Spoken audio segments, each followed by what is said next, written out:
Essula ya 23. Ekibiina kyonna ne kigolokoka ne kimutwala ewa Piraato, ne basooka okumuloopa nga bagamba nti, ono twamulaba ng'akyamya eggwanga lyaffe, ng'abagaana okuwa Kayisaali omusolo, ng'ayogera yennyini okuba Kristo kabaka. Piraato n'amubuuza ng'agamba nti, gwe kabaka w'Abayudaaya? N'amuddamu n'agamba nti, oyogedde. Piraato n'agamba bakabona abakulu n'ebibiina nti, siraba nsonga yonna ku muntu ono. Naye bo ne beeyongera okutayirira nga bagamba nti, asasamaza abantu ng'ayigiriza mu Buyudaaya bwonna, yasookera Ggaliraaya okutuuka ne wano. Naye Piraato bwe yawulira n'abuuza obanga omuntu oyo mu Ggaliraaya. Bwe yategeera nga wa matwale ga Kerode, n'amuweereza ewa Kerode, kubanga naye yali mu Yerusaalemi mu nnaku ezo.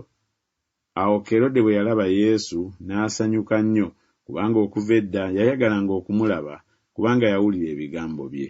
N'asuubira okulaba ng'akola akabonero. N'amubuuliriza ebigambo bingi, naye ye n'atamuddamu kigambo. Bakabona abakulu n'abawandiisi ne bayimirira ne banyweza nnyo okumuloopa. Awo Kerode ne baserikale ne bamunyooma, ne bamuduulira, ne bamwambaza ekyambalo ekinekaaneka, ne bamuzzaayo ewa Piraato. Kerode ne Piraato ne balyoka batabagana ku lunaku olwo, kubanga olubereberye baali bakyawaganye. Piraato n'ayita bakabona abakulu n'abakungu n'abantu, n'abagamba nti, mundeetedde omuntu ono nti yakyamya abantu. Era laba, nze bwe mukemererezza mu maaso gammwe, sirabye ensonga ku muntu ono mu ebyo bye mumuloopye. Era newaakubadde Kerode, kubanga amuzzizza gye tuli. Era laba, tewali kigambo ky'akoze ekisaanidde okumussisa. Kale bwe nnaamala okumubonereza, n'amuta. Era kyamugwaniranga okubateeranga omusibe omu ku mbaga.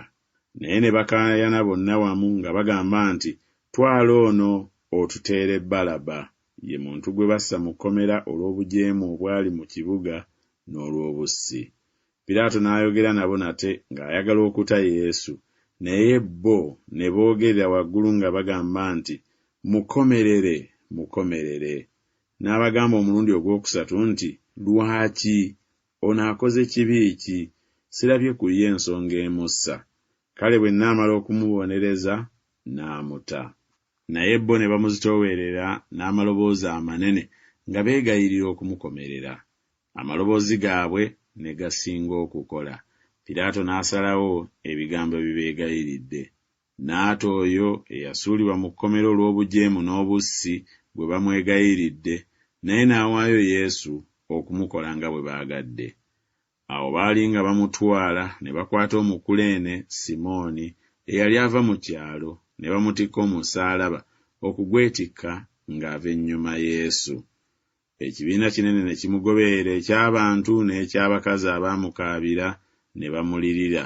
Naye Yesu n'abakyukira n'agamba nti, abawala ab'e Yerusaalemi, temukaabira nze, naye mwekaabire mwekka n'abaana bammwe. Kubanga laba, ennaku zijja mwe baligambira nti, balina omukisa abagumba n'embuto ezitazaala n'amabeere agatayonsa. Ne balyoka batanula okugamba ensozi nti, mutugweko, n'obusozi nti, mutuvuunikire. Kubanga bwe bakola bino ku muti omubisi, ku mukalu kiriba kitya? Era yatwalibwa n'abalala babiri abaakola obubi okuttirwa awamu naye.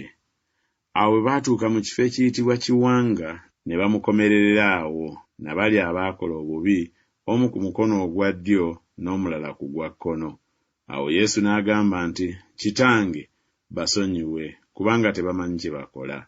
Ne bagabana ebyambalo bye nga bakuba akalulu. Abantu ne bayimirira nga batunuulira. Abakungu nabo ne bamusekerera nga bagamba nti, yalokolanga balala, yeerokole yekka, obanga oyo ye Kristo wa Katonda omulonde we. Baserikale nabo ne bamuduulira nga bajja waali, nga bamuwa omwenge omukaatuufu, nga bagamba nti, obanga ggwe kabaka w'Abayudaaya, weerokole wekka. Ne wabaawo n'ebbaluwa waggulu we nti, ono ye kabaka w'Abayudaaya.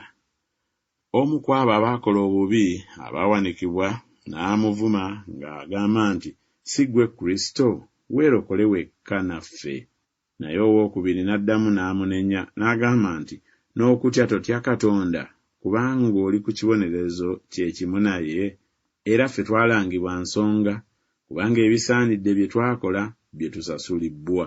Naye ono takolanga kigambo ekitasaana. N'agamba nti, Yesu, onjijukira nga bw'olijjira mu bwakabaka bwo. Yesu n'amugamba nti, mazima nkugamba nti leero onooba nange mu lusuku lwa Katonda. Awo obudde bwali butuuse essaawa nga 6, ne waba ekizikiza ku nsi yonna okutuusa essaawa 9.